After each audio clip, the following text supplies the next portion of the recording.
Saya mohon kepada elit-elit partai pendukung pemerintah untuk memberikan masukan yang tidak membuat presiden dilematis.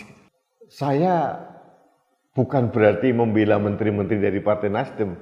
Memang kenyataannya memang tidak perlu dibela, wong hasilnya juga biasa-biasa saja.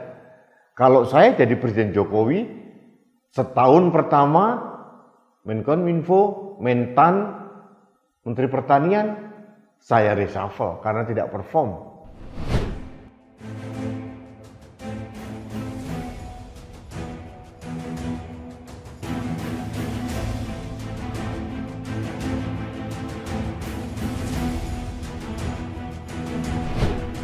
Halo sahabat Indonesia, kita bertemu kembali dalam Opini Rudy edisi akhir pekan.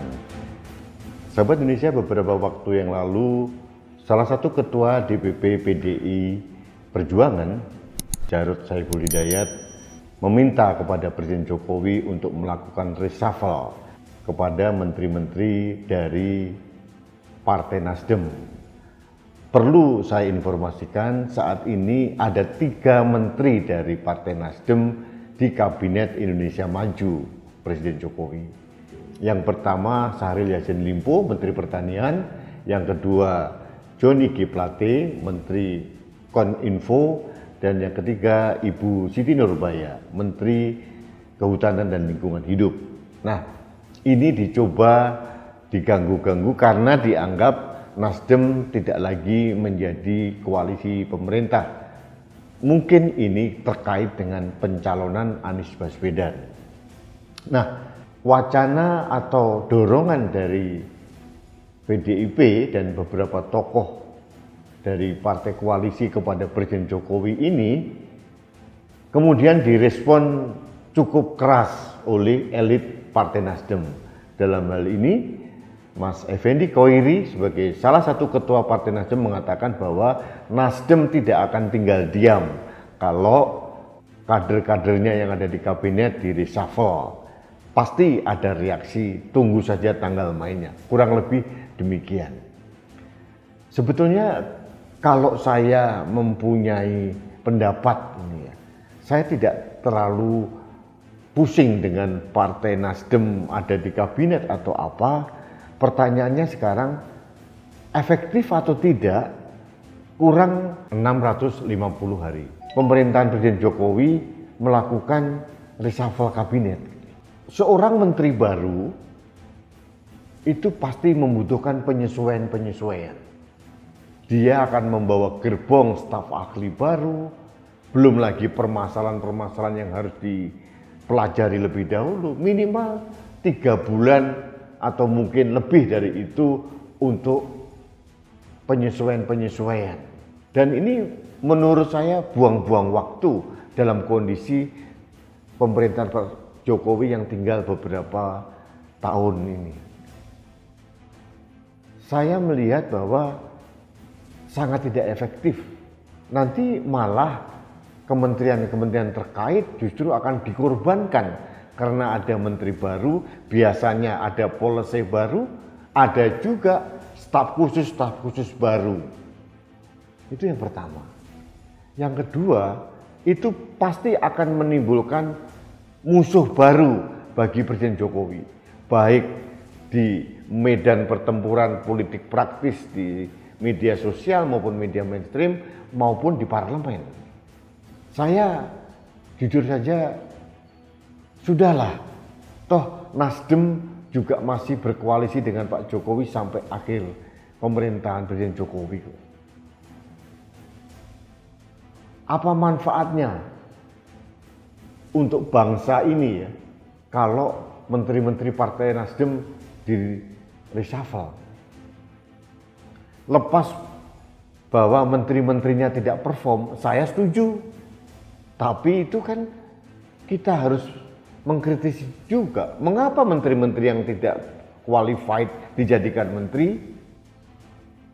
Seperti Johnny G. Plate sangat tidak perform di kementerian atau di portofolio Kementerian Komunikasi dan Informatika. Nggak ada manfaatnya dan nggak ada rekam jejak positifnya. Menteri Pertanian begitu-begitu juga. Kalau Menteri Kehutanan dan Lingkungan Hidup lumayan lah. Nah, apakah tidak semakin terpuruk nanti kalau ada menteri baru, mungkin dari Perindo atau mungkin dari partai-partai yang lain mengisi orang-orang yang bukan ahlinya di bidang itu, apakah tidak tambah amburadul? Dan apakah nanti Pak Jokowi tidak tambah dimusuhi oleh partai-partai yang lain? Harus kita berikan pemahaman, edukasi kepada masyarakat. Pencalonan Anies Baswedan oleh Partai Nasdem itu adalah hak dari Partai Nasdem. Dan Partai Nasdem pun sudah menuai badai dari pencalonan Anies Baswedan. Tokoh-tokoh besarnya mengundurkan diri. Siswono Yudhoyono mengundurkan diri. Belum lagi yang lain, banyak yang mengundurkan diri.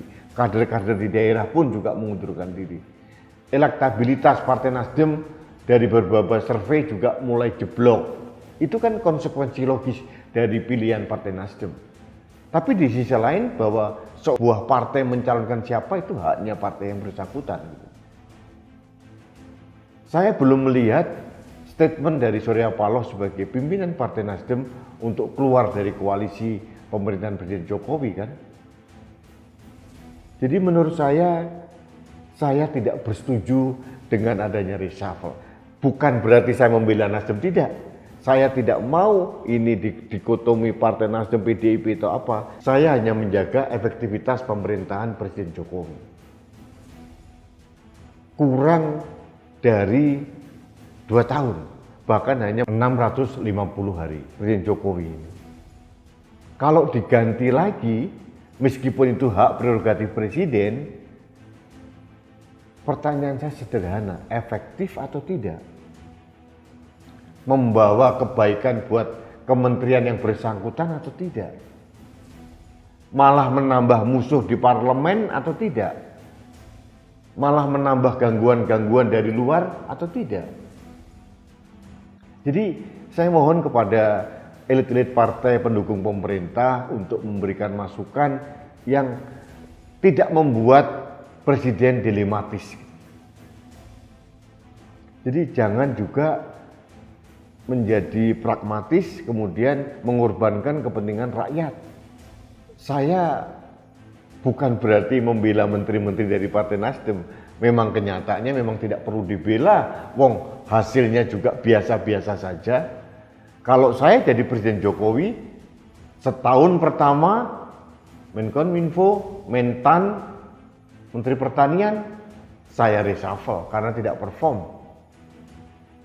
Tapi kan sudah berlanjut, sudah kurang setahun lagi lah. Jadi buat apa dipermasalahkan lagi? Jadi menurut saya reshuffle itu penting, tapi pertanyaannya sekarang efektif atau tidak? Membawa kebaikan atau tidak? Menambah musuh baru atau tidak? Itu yang ingin saya sampaikan. Jangan sampai kita seolah-olah menjadi manusia kerdil gitu. Karena tidak bersetuju dengan Partai Nasdem dalam pencalonan Anies, kemudian kita minta kepada Presiden Jokowi untuk mereshuffle menteri-menteri dari Partai Nasdem. Jadi menurut saya janganlah menempatkan Presiden dalam posisi yang dilematis. Dalam hal ini saya tidak membela Nasdem, saya tidak membela PDIP. Yang saya bela adalah rakyat Indonesia, pemerintahan Presiden Jokowi supaya lebih efektif bekerja. Sekali lagi saya katakan, menteri baru, pemimpin baru belum tentu menambah kebaikan. Yang terjadi, yang jelas di depan mata adalah akan ada waktu yang cukup panjang penyesuaian-penyesuaian. Akan diikuti oleh penggantian staf sus karena masing-masing menteri membawa kroni-kroninya masing-masing. Perlu waktu, perlu penyesuaian, dan akhirnya banyak policy yang ditunda dan rakyat dikorbankan. Itu yang ingin saya sampaikan. Baik sahabat Indonesia, terima kasih. Ini opini saya terkait dengan wacana reshuffle. pemerintahan dari Jokowi tidak sampai 2 tahun lagi gitu ya. Jadi menurut saya tidak perlulah kita membuat presiden melakukan langkah-langkah yang menurut saya tidak efektif dan tidak membawa kemaslahatan buat rakyat Indonesia. Itu ingin saya sampaikan. Terima kasih. Kita bertemu kembali dalam Opini Rudi selanjutnya. Salam satu Indonesia, salam Pancasila. Saya Rudi SK.